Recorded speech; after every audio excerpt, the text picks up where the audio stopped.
Good morning, class 9. Already your unit 1 over. So that I'm starting the next chapter of that we are discussing that atmospheric pressure after that chapter. So that is earth thrust in fluids and Archimedes principle and flotation. Now since there is no syllabus make for unit 2, so today in this two video I am starting this upthrust in fluid and law of flotation that will be included in your syllabus. With that there will be a few chapter I will tell you on my online class or where in my next video. Clear? So this will be included obviously, then with that few other chapter will be included. So today my topic of discussion is upthrust in fluid and law of flotation. As we know from the earlier as our journey started with the physics, that upthrust or floating of a object is very common to all. Everyone know about that कि why submarine does float and nail can easily immerse in water, why a balloon can hydrogen filled balloon can rises up further in environment, but a balloon filled with carbon dioxide can easily sink in environment. So this kind of knowledge we are having.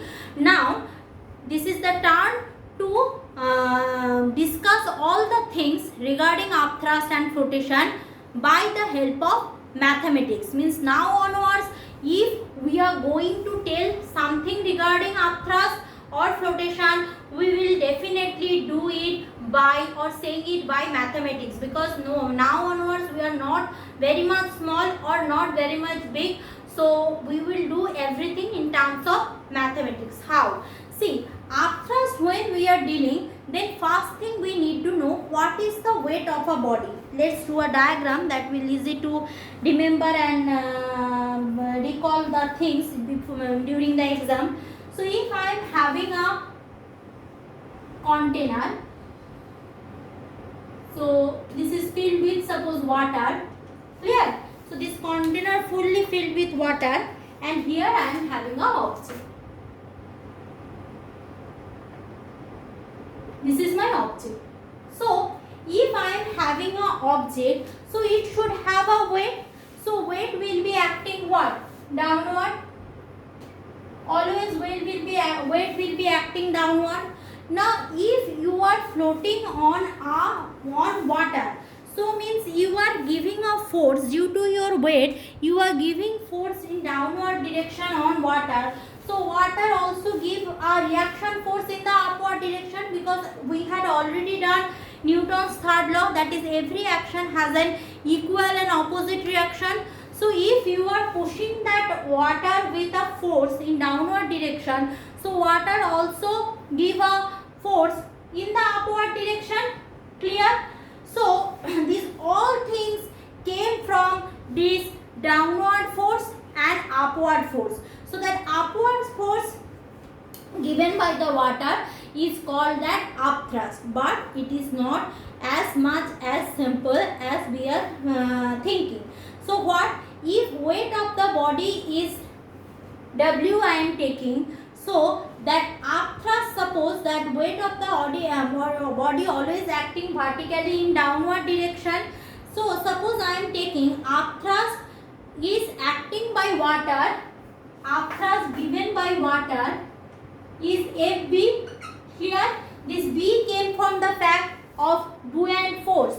B is for buoyant. Buoyant means to float something or floating of something, so that's why FB is helping to float the object, that's why it is FB, taking as FB. Clear? No confusion.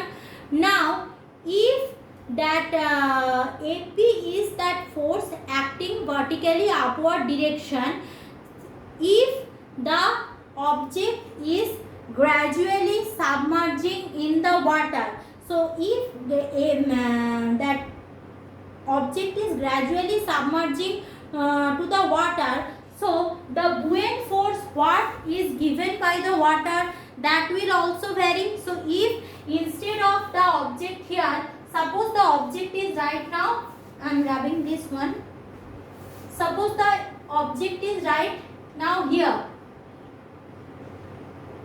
in water, completely immersed. So previous one previous situation and this situation is not same. Previous situation and this situation is not same. Clear? So both the situation is not same.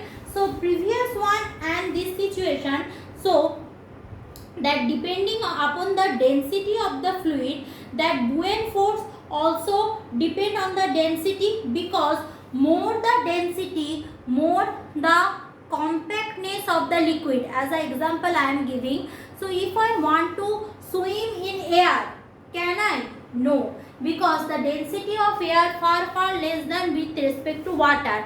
But if I want to swim on water, I can easily, because water is more denser with respect to air. So if your that compactness is more, so the upthrust will be more. So if I am taking that FB, which is the upthrust for the density, this is FB. FB is upthrust for weight, and FB prime, FB dash is the upthrust for density I am taking. So it is easier to calculate everything. Clear? So when I am taking telling that upthrust given by water, that time we need to think. So upthrust is also depend on density. Now giving you a very easy example. When you are going for the bathroom for bathing, take the mug and fill the bucket completely. Now do one thing, just press the mug inside that bucket, but open end surface will be in your facing you. Means what you will do, this is your bucket, this is full of water, and this is your mug. You are pressing the mug from upside to down like this. So as you are pressing the mug, another thing is mug should be empty, means filled with air only.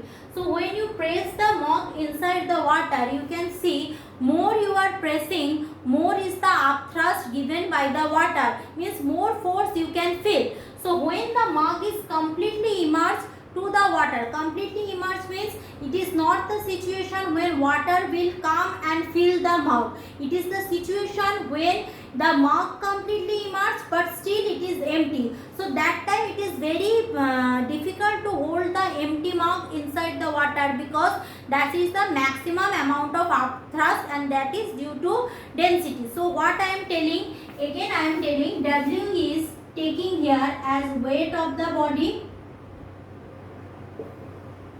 weight of the body. AP is the general upthrust given by the water or liquid, and FB prime is the maximum upthrust given by the water when the object is completely immersed. So on the basis of these three factors, I will discuss my rest of the law of flotation. So let's go for that. So according to the law of flotation, there are three things might be possible. Firstly, if W is greater than your FB prime, means what? The upthrust given by the water is far less than your W. W means your weight. If your weight is more than the upthrust given by the object, means if W is greater than your FB prime, means the liquid can't make you float. So that time what is happening? Obviously you will sink. The situation is that,